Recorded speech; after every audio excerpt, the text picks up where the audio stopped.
జాతీయ SC ST ఐక్య సమితి ముఖ్య ఉద్దేశం భారతదేశంలో విద్య, వైద్య, సామాజిక, ఆర్థిక, రాజకీయ రిజర్వేషన్లు సక్రమంగా అమలు జరగాలని.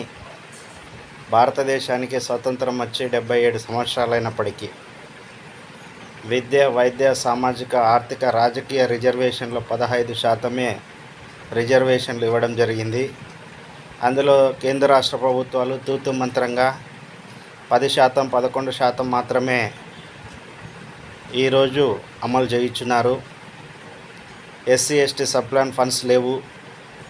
గ్రామీణ స్థాయిలో, మండల స్థాయిలో, తాలూకా స్థాయిలో, జిల్లా స్థాయిలో, రాష్ట్ర స్థాయిలో, దేశ స్థాయిలో ఎస్సీ ఎస్టీ బీసీ మైనార్టీలకు కేంద్ర రాష్ట్ర ప్రభుత్వాలు ఇవ్వాల్సినటువంటి సంక్షేమ పథకాలు, ఎస్సీ ఎస్టీ సప్లాన్ నిధులు సక్రమంగా అమలు చేయడంలో కేంద్ర రాష్ట్ర ప్రభుత్వాలు పూర్తిగా విఫలమైనాయని మా జాతీయ ఎస్సీ ఎస్టీ ఐక్య సమితి కేంద్ర రాష్ట్ర ప్రభుత్వాలని డిమాండ్ చేస్తుంది. ముఖ్యంగా ఈ దేశంలో దళితులపై దాడులు, హత్యలు, దౌర్జన్యాలు, గూండాయిజం, రౌడీయిజం, ఈరోజు దళితులపై దాడులు ప్రతి చోట జరుగుతూ ఉన్నాయి.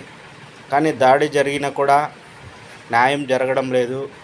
పోలీస్ అధికారులు, రెవెన్యూ అధికారులు, సాంఘిక సంక్షేమ శాఖ అందరూ కలిసికట్టుగా కేంద్ర రాష్ట్ర ప్రభుత్వ అధికారులతో మాట్లాడి ఫండింగ్ ఇవ్వాల్సినటువంటి బాధ్యత ప్రభుత్వంపై ఉందని జాతీయ ఎస్సీ ఎస్టీ ఐక్య సమితి పూర్తిగా వీటి మీద అధ్యయనం చేస్తూ ప్రజలను చైతన్యవంతులు చేస్తూ దేశంలో ఉన్నటువంటి దళిత క్రైస్తవుల కొరకు దళితులు మందిరాలకు వెళితే, చర్చిలకు వెళ్తే మీరు క్రైస్తవులు అని చెప్పి బీసీసీ సర్టిఫికేట్ ఇవ్వడం జరుగుతుంది. దళితులు ఈరోజు వివక్షత, అంటరానితనం, పేదరికం, దరిద్రం, అన్యాయాలు, అక్రమాలు, దౌర్జన్యాలు, దోపిడీలు, హత్యలకు గురైపోతే ఈరోజు దేశంలో ఎస్సీ ఎస్టీ చట్టం అనేది ఒకటి ఉండేది. దాన్ని రాను 12 సంవత్సరాల నుంచి నరేంద్ర మోడీ గారి ప్రభుత్వంలో, కేంద్రంలో అసలు దళితుల గురించి మాట్లాడే పరిస్థితే లేదు.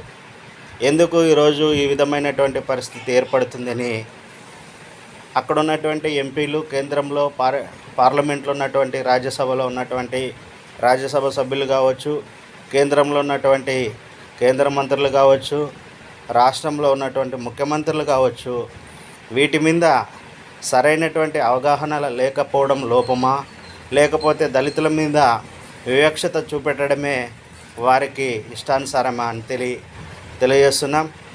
రాబోయే రోజుల్లో ప్రజల్ని చైతన్యవంతులు చేసి ఉద్యమాలను ఉధృతం చేయడానికి జాతీయ ఎస్సీ ఎస్టీ ఐక్య సమితి పూర్తిగా పనిచేయడానికి సిద్ధంగా ఉందని తెలియజేసుకుంటూ జై భీమ్లు తెలియజేస్తున్నాం. జై భీమ్. రెడ్డిపోగు రాజ్ కుమార్, జాతీయ ఎస్సీ ఎస్టీ ఐక్య సమితి అధ్యక్షుడు.